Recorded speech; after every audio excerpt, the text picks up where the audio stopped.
What's going on, you guys? Coast here, talking Sharks. Season begins this week. This is going to be big. Sharks hockey finally back.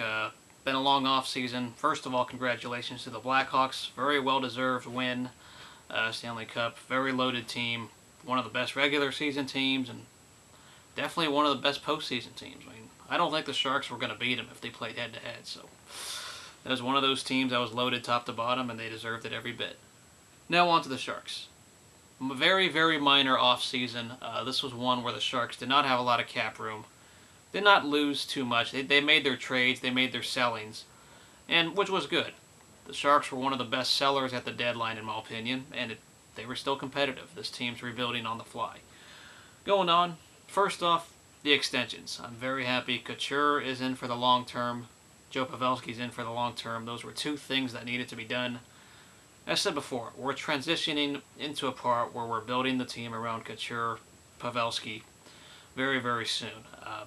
They have the best long-term potential, and good thing is those two are locked up, just like Vlasic and Burns are pretty locked up. And the good news is the Sharks don't operate stupidly with contracts. They give fair contracts, not 10-year contracts, not front-loaded contracts, none of that crap. It's very straight to the point with how contracts work with the Sharks. So that is good to know. I feel we got both guys at a great discount. I mean, $6 million cap hit, very reasonable, especially what Couture is going to bring to the team. He's proven it. Good thing is they signed him to a 2-year extension to just kind of prove it, and then he did prove it, and he's been money ever since. So good to know. Now going on, rest of this offseason, the second round draft picks we had, I thought we were going to use them.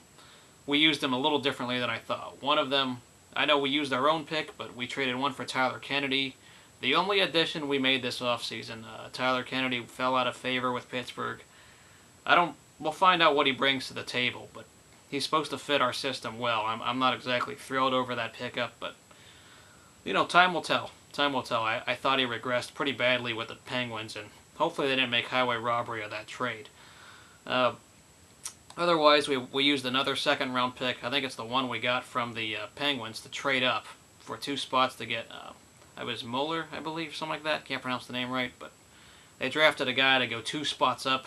Wanted the guy they wanted, apparently, but not a whole fan of that. Those kind of tactics in a draft, but it is what it is. They got the guy they wanted. So, well, that leaves us this. Here comes the interesting part with the forwards. Thornton, Marleau, both in contract years. Obviously, Dan Boyle's in a contract year as well. We'll find out what happens with those veterans. Are they going to step back, or are they still... I expect Thornton and Marleau to play well, but will Boyle regress or not? He's been playing top-notch. I just don't think this is good. This is going to be the last year with those 3 players being the core players. We're obviously moving on to Couture, Pavelski very, very soon. So this is, once again, a prove-it year for those 3 guys to really see if they can continue their play the way they've had for this franchise for years. Going down, though, the rest of the team forwards, there really isn't a whole lot of changes. Said before, Tyler Kennedy, the only notable forward we've made. It's going to be interesting, though. Rafi Torres is out for a while. Bad injury. Doesn't have that... that grit is going to be missed, definitely. He brought everything that Ryan Clough didn't bring last year, in my opinion. Other thoughts, though, we're going to see a lot more homegrown guys this year. You know, guys like Tommy Wingels, guys like Desjardins, and now suddenly Thomas Hertl. That's the big one. Our first-round pick from 2012. He just got signed, so it'll be interesting to see what he does with the forwards. Which brings me to the next guy, Brent Burns. Very, very big changes. It makes you wonder, why was this guy not a forward in the first place? That was his natural position before Jacques Lemaire put him at defenseman with the Wild. He's got a dangerous shot, and I like that shot up close, rather than being from the point. I like his dangerous shot up close, and where was that earlier? I just wonder why, but it's been worth every penny now that he switched to forward. A very dangerous weapon, like what I'm seeing there. Defensively, we haven't made any changes, really. It's been all, consistent. Boyle, Vlasic, pretty solid. Brad Stewart's been worth every penny from last year's signings. Of course, on the bottom, you got Justin Braun, Jason Demers. They're okay. Justin Braun's been good offensively, I thought. Matt Irwin really overachieved last year for a homegrown guy. And then Scott Hannon, extra rotation, 7th defenseman. proved to be serviceable last playoffs, and he earned himself a one-year deal. Defensive men should not be an issue. Goalies. Antti Niemi, a guy who benefited from the lockout-shortened season, he played superb. Really been worth every penny of that contract, and I was wrong. I can say I was wrong. He was worth every penny of his contract right now. And the backup situation becomes interesting because Greiss, no longer the guy. He took a deal elsewhere. We chose not to sign him. We've been pretty high on two goalies in our farm system, Harri Sateri, Alex Stalock. I say Stalock gets the backup role.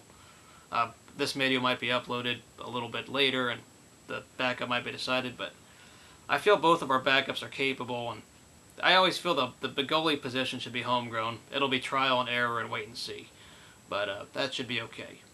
Looking at the outlook of this whole new format and everything, this team should make the playoffs, still regardless. I believe this team, they may not win the new division as necessarily. There's still tough teams like the Kings, the Ducks, even the Coyotes are going to be a very interesting team.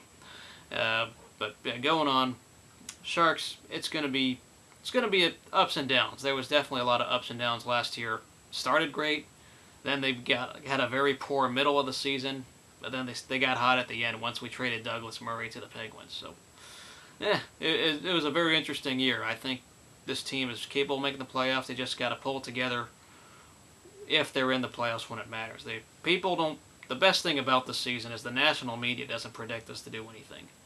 But the Sharks are capable of contending, and they're rebuilding on the fly with some homegrown guys on the bottom lines, but at the same time, they're getting playing time, and we still got veterans to compete in the present. So I think this team's built very well. They're competitive right now. They'll be competitive in the future. We're rebuilding on the fly. We'll see what happens from here on out, but I like what I've seen. We got a very loaded forward position with Pavelski on the third line, Couture second, Joe Thornton first. It'll be interesting to see what Thomas Hertl will do if he can be a Calder Cup candidate, but I don't want to get too ahead of ourselves on that. We'll see. A lot of interesting things in the NHL coming up this year. We got a full season. We'll see if Antti Niemi can carry a full season under his belt. He benefited from that lockout-shortened year. And we'll see how our backups do. We'll really find out. So, see you guys later. Let me know what you guys think about this Sharks team and how this offseason went. And let me know what you think. We'll see you guys later. Go Sharks.